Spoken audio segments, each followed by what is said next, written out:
Res, afegir que quan deia el Joan corregir i reprendre el desplegament de la LEC és que precisament quan li demanem al govern estatal que apostin per una vegada que surti més igual, bueno, no més igual, òbviament, però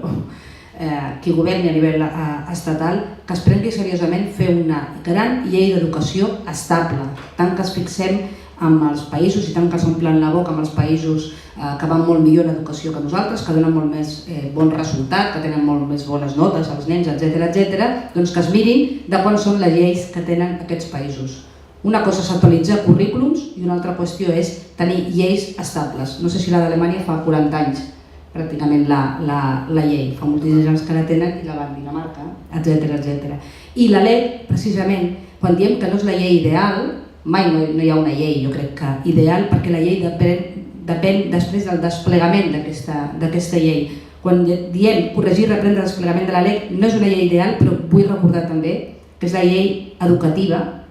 de tot l'Estat, autonòmic o general, amb més consens parlamentari. Per tant, des d'aquí venia el nostre respecte, que si una llei té un consens parlamentari tan ample, val la pena invertir en un desplegament com cal.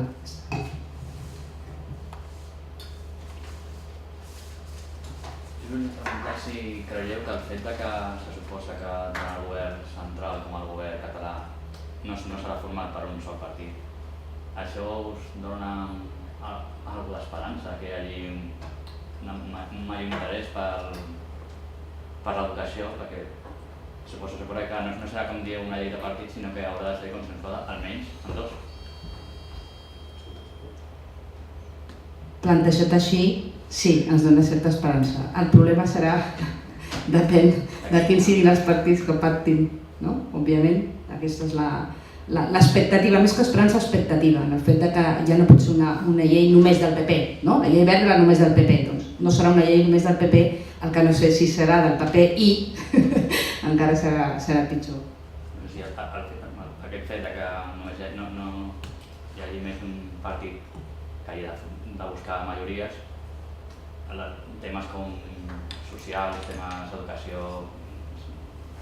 o serveis socials es poden veure beneficiats en aquest sentit. No, això és evident que serà així, només cal veure el document del pla de xoc d'aquests 20 punts, que potser seran aquests o potser seran uns altres, però el que és evident és que quan qualsevol govern, sigui local, sigui autonòmic o sigui estatal, quan un partit no té les majories suficients per passar el corró, per passar el rodillo, evidentment en sortim beneficiats la ciutadania, perquè òbviament per arribar a acords s'ha de pactar i els 20 punts aquests en són un reflex. Aquests 3 d'ensenyament concretament doncs són, vaja, a nosaltres ens semblen de sentit comú, però sembla que el sentit comú normalment es posa al sistema de l'esquerra i això evidentment a nosaltres com a sindicat ens satisfà i sí que ens dona esperança, és evident. I seria aquesta, com dieu, la recuperació d'aquest diàleg entre sindicats i institucions la principal, com dir, la fita, sí, la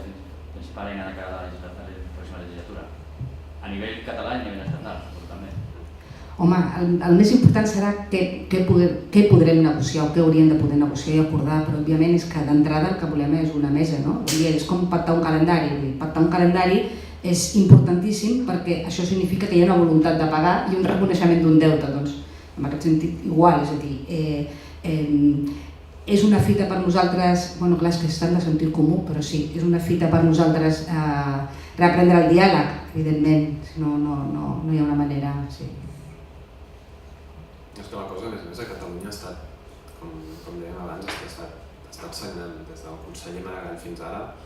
És que la sensació que hem tingut als sindicats d'ensenyament és que hi havia realment una competició a veure qui denigrava més els sindicats en el sentit de no tenir-los en compte absolutament per res, quan els sindicats a més podem aportar molt i hem aportat molt en aquest país, no només a nivell de defensar les condicions laborals dels nostres representants, que òbviament és la nostra tasca principal, però també tenim un bagatge al darrere de coneixement del sistema que ens permet aportar moltes coses i a més fer-ho amb responsabilitat. És a dir, segurament abans del trencament d'aquest diàleg social trobaríem dotzenes d'exemples de responsabilitat per part dels sindicats de classe d'aquest país a l'hora de signar grans acords que han permès que el sistema doncs, fos estable. O sigui que aquí hem perdut tots, no només els sindicats. Com la sisena hora. La sisena hora, per exemple.